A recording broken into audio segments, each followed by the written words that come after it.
Verde é o mês de conscientização e prevenção da escoliose. Você já ouviu falar sobre escoliose? Acho que muita gente ainda não ouviu falar. Quem vai tirar as nossas dúvidas e explicar melhor pra gente é o Dr. Fabiano Nogueira. Doutor, explica pra gente então o que é escoliose. Tudo bem, Bárbara? Tudo ótimo. Obrigado aí pela oportunidade de estar aqui com você, podendo falar sobre um tema aí tão importante, né? Principalmente para crianças e adolescentes. O tema da escoliose, né? Para quem não sabe, é uma curva na coluna. E isso afeta uma porcentagem até significativa, mais ou menos 2 a 3% dos jovens, né, possuem escoliose. Felizmente, a maioria não é grave, né? A maioria são curvas leves. Mas a gente nota, né, que a escoliose idiopática do adolescente é um dos tipos de escoliose mais frequentes. Existem vários tipos, mas um dos mais frequentes é a escoliose idiopática do adolescente. Então, são jovens saudáveis, que têm uma vida normal, uma vida plena. Sim. E por algum motivo, né, no caso são causas genéticas, por volta dos 10, 12 anos, coincide muito com o estirão do crescimento. O estirão da criança. Aquela fase que ele vai crescendo, a coluna ela começa a fazer uma curva. Pode ser tanto na torácica, pode ser na lombar, pode ser nas duas áreas. Ela começa a progredir uma curva e você tem alguns pacientes que progridem de forma muito lenta, que é a maioria, mas você tem alguns que progridem de forma muito rápida e trazendo uma série de consequências, né, para a qualidade de vida desse adolescente. E quais são as principais causas dessa escoliose, doutor? Então, ao contrário do que a maioria das pessoas pensam, que a escoliose pode ser desenvolvida porque uma má postura, a criança senta torto, fica no dia inteiro no computador. A mochila pesada. Mochila pesada, né? A gente fala assim, nossa, a mochila está entortando, né? A carteira, mas na verdade, não. Não tem nada a ver. Não, até o nome, né, idiopático, é um termo utilizado para causa desconhecida. A gente sabe que o fundo é genético, mas como é uma doença que se manifesta em vários pontos diferentes do gene humano, do genoma humano, então, assim, a gente não tem ainda um ponto muito específico, bem determinado de o que causa a escoliose. Então, quando eu falo genético, muitos pais confundem assim, falam assim, não, mas eu não tenho ninguém na família, né? Ela não tem um padrão exclusivamente hereditário, que passa do pai para o filho, da mãe para o filho. Claro, tem famílias onde praticamente todos os pacientes têm escoliose. Mas a gente percebe que tem uma prevalência maior. Mas, perfeitamente, você pode ser o único da família, né? O primeiro da família. O primeiro da família. E, assim, e o fundo genético ele é tão forte que, assim, não é raro eu ter casos, assim, de irmãos e irmãs gêmeas, né? Naqueles casos de gêmeos idênticos, onde os dois têm escoliose. Olha. Os dois tratam juntos, os dois fazem os tratamentos com algumas pequenas diferenças de um para o outro, mas mostrando ainda, né, mais a força aí da característica genética, né? Então isso é o que é mais relevante. Doutor, quais são os principais sintomas e os primeiros que os pais eles têm que ficar atentos na hora que eles percebem alguma diferença nos filhos? Então, Bárbara, quando você tem a escoliose manifestada assim no adolescente, muitas vezes no começo é difícil perceber. Essa percepção dos pais. É difícil, né? Porque assim, não é nenhuma atitude, como eu falei, dos jovens. Então aquela coisa de sentar torto, má postura, não é o que leva. Então, para os pais perceberem, ele tem que ter um olhar muito atento. A maioria das vezes, quem percebe, às vezes, nem vezes são os pais, às vezes um pediatra que está numa consulta de rotina, às vezes teve uma gripe, faz um raio-x e percebe. Já tive casos onde a costureira, né, vai fazer o vestido e não dá certo aquela barra. Percebe que tem uma diferença de um dos lados. Então assim, muitas vezes é fortuito, a pessoa dá uma olhada sem querer, percebe. A gente, né, tem até uma dificuldade que os adolescentes, principalmente as meninas, chegam nessa idade, ela não fica com o corpo tão à mostra, ela já toma banho sozinho, ela já põe a roupa no banheiro, então às vezes os pais perdem o contato visual com a coluna, e então às vezes é comum, às vezes em algumas situações, chegar a pacientes com uma curva até mais avançada, os pais ficam bem chateados, eu explico para eles, eles não têm como perceber. Mas eu vou falar exatamente o que a gente consegue observar. Vamos lá, eu quero perceber se meu filho tem algum sinal de escoliose, eu pego ele sem a blusa, tá?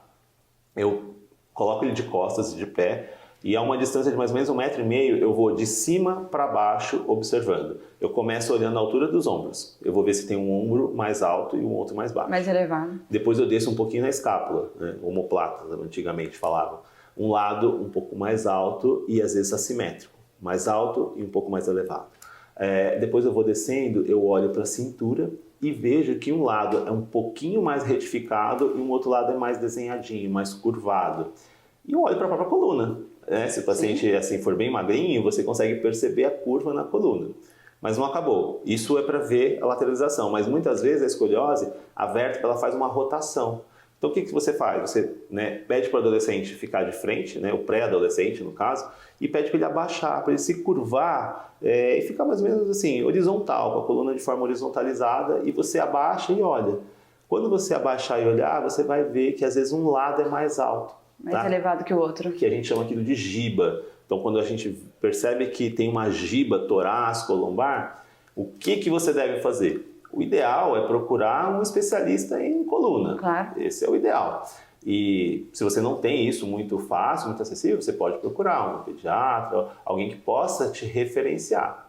E aí, durante essa consulta, esse diagnóstico vai ser confirmado através de uma radiografia da coluna total. E aí já vai mostrar também o grau E aí também já vai mostrar o grau da escoliose do paciente, doutor? Isso, bem colocado, que é o princípio fundamental de você estratificar o que é grave e o que não é grave. O que é mais leve. Você fez a percepção clínica, fez a radiografia, aí você vai medir a coluna, a curva em graus, tá? É a forma de a gente avaliar a severidade. Então, só para você ter uma ideia, se eu faço uma medida e a curva mede de 10 a 20 graus, eu vou considerar como uma escoliose leve. Se eu faço uma medida e tenho de 20 a 40 graus, eu vou considerar uma escoliose moderada. Se eu faço a radiografia e percebo que tem mais de 40, 45, 50 graus, eu já considero uma curva grave.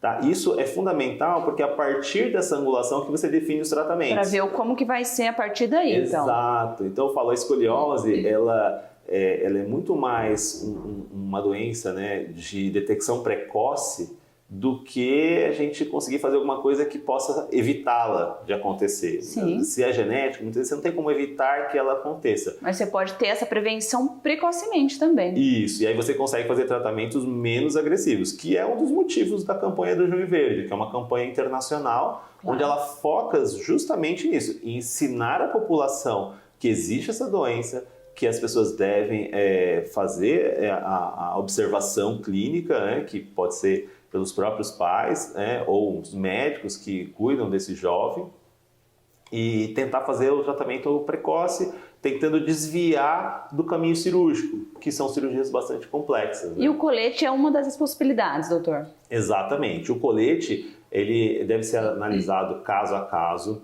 Nem todos os pacientes têm um perfil para usar colete. Então, a grosso modo, a gente coloca o colete nos pacientes que já são com curvas moderadas, mas eles precisam ter ainda alguma janela de crescimento.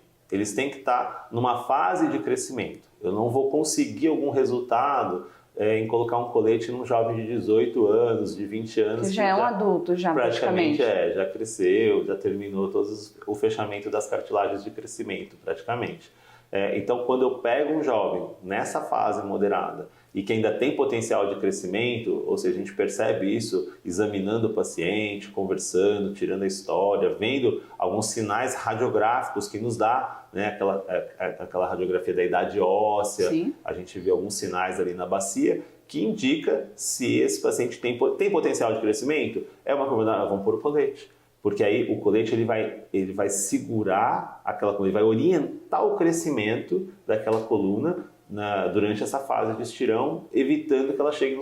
Funciona sempre? Olha, a maioria das vezes funciona, mas nem sempre. Tem curvas que não respeitam nem o colete. Que não tem como, mesmo com colete. Mas assim, eu acho que é importante falar que essas curvas graves, elas não são a maioria. Os casos que vão para a cirurgia são a minoria, é muito pouco. Mas quando chega lá, aí a gente tem que abordar a família já sobre tratamento cirúrgico para tranquilizar um pouco também, explicar que não é o fim do mundo também, Com certeza. né? Assim, é claro que é difícil para um jovem, adolescente. Ainda mais nessa fase da vida, né? Exatamente, é uma fase de muita descoberta, né? Uma fase que até a questão, né, do colete, você tem que pensar muito bem na hora de pôr o colete. Na hora de passar para ele e para a família também, né? Você tem que passar a importância, você tem que passar a forma de utilizar, você tem que criar algumas estratégias para ele se sentir bem e confortável.